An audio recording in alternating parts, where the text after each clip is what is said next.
One of the often overlooked things is information that's usable in case of a sudden disaster. Welcome back to Survival Existence.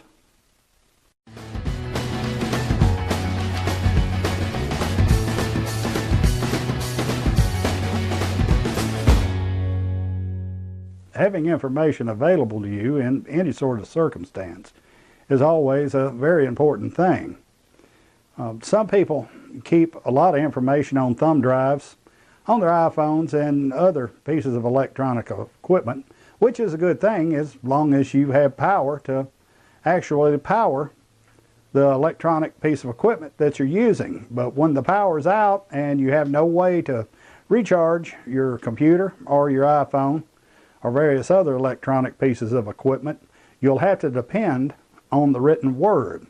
That's why I always strongly suggest that you have actually hard copies of any information that you could possibly have. Some of the things I have on this table, here's an encyclopedia of country living. It covers a great many things, animal husbandry to some medical, to how to drive a tractor, how to light your table, how to log your land, and various other items that pertain to country living and homesteading.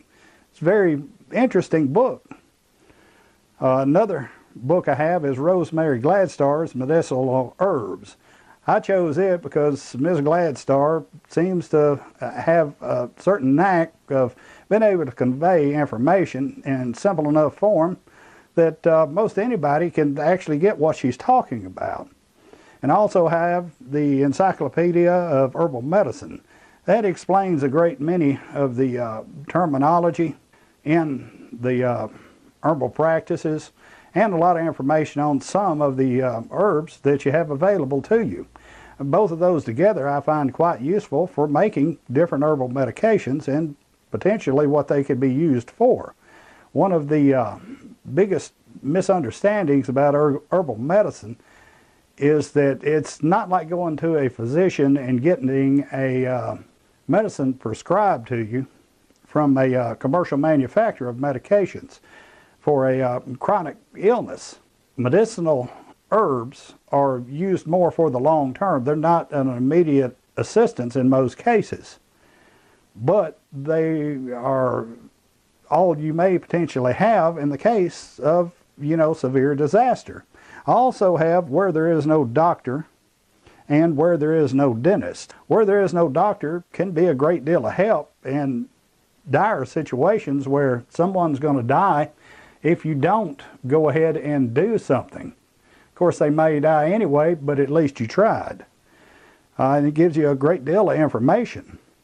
Where There Is No Dentist, a lot of people don't quite understand that years ago, you didn't go to a dentist normally. Normally, the mother in the family pulled any teeth that you were having problems with, including for her husband. Now, when she got down sick, somebody had to pull her teeth, and this was most of the time done with absolutely no kind of pain relief at all. You just simply had to deal with it, and it hurt. Another book I have on the table is part of the Foxfire series. The Foxfire series can be extremely useful for being able to make it off-grid whenever things really get severely sideways. That's another series that I strongly suggest that you get. I also strongly suggest that you get another book, and that's the Latter-day Saints or LDS Preparedness Manual. I really should have purchased one myself. I chose to print it off when I didn't realize actually how many pages this book is. It would have been cheaper for me to order the book. And while I may not agree with the Latter-day Saints religious beliefs, they certainly have really hit the nail on the head and really have it squared away as far as preparing foods and how much you need to prepare for each person. And quite often, some of the information you get is just piecemeal at a time. What I've done over the years is to simply make binders for various different things. Things like medical, just general housekeeping, stuff like how to make your own laundry detergent, how to make soap, and just general items like that. Tractor I have, a lot of the information that I need, such as the spark plug gaps, the dwell angle, points gap, the amount of fluids that the tractor requires as far as the crankcase in the engine or the hydraulics in the transmission. Just general information that I would potentially need if the internet was down. Another book is Mechanical. That covers anything mechanical around a homestead.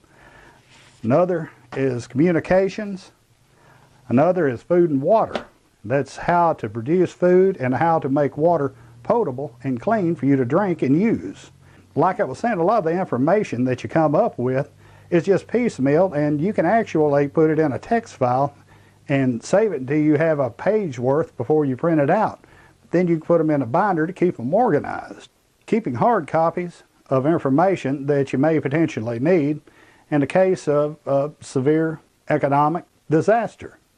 This has been Bobby with Survival Existence, helping you help yourself. Please subscribe to us on our YouTube channel at Survival Existence. Come visit us at our website at survivalexistence.com, and come visit us on Facebook at Survival Existence. Have a good day.